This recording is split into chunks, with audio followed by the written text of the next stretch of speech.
Hi and welcome to the London Fashion Alphabet. This week it's G for garnets. I'm Katie Snow. I'm one of the Applied Arts Conservators here at the Museum of London. This is basically one of my absolute favourite objects in the collection. I think to modernise it kind of looks like a nipple tassel, but it definitely isn't. It's a fantastic brooch. It's got a central really large cabochon almondine garnet.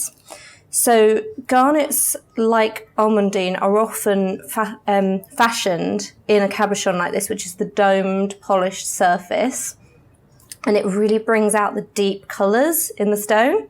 In the centre here we've got this band, this gold band set with diamonds, which have beautiful fire. They're really sparkly. And then we've got the chain hanging down.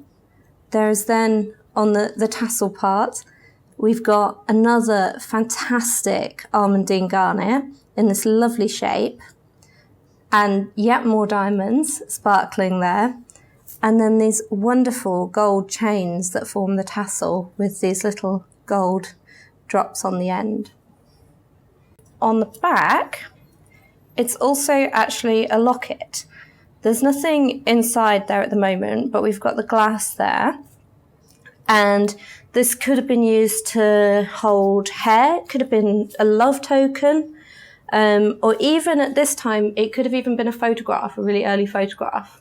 This brooch is in a style that's kind of known as archaeological style jewellery or Etruscan style, which was really popular during the late 1800s in London. At this time, people were really fascinated by the archaeological finds that were coming out. And there was an Italian family of jewellers who really popularised this sort of archaeological style in London. They came over from Italy and opened up a shop in Soho in 1859. And they had their own collections of archaeological jewellery, and in some cases they were making things inspired by the style. This style basically became incredibly popular in London around this time. Garnet is a generic term that kind of covers quite a wide range of gemstones. They all have the same or very similar structure in their makeup, but they have slight variants in the chemical composition. And this kind of makes them an incredibly varied gemstone. You can get the kind of really dark, deep sort of reds and purplish and orangey reds of almondine and pyrope garnets, which are what most people kind of think of. But then you get the really bright greens of demantoid garnets and savorites, which are a form of grossular garnet.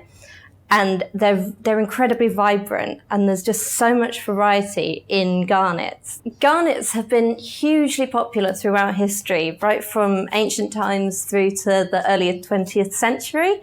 They've kind of gone out of fashion a bit at the moment, but I think they're probably going to come back into fashion. They're so versatile and varied and just really beautiful with fantastic depths of colour.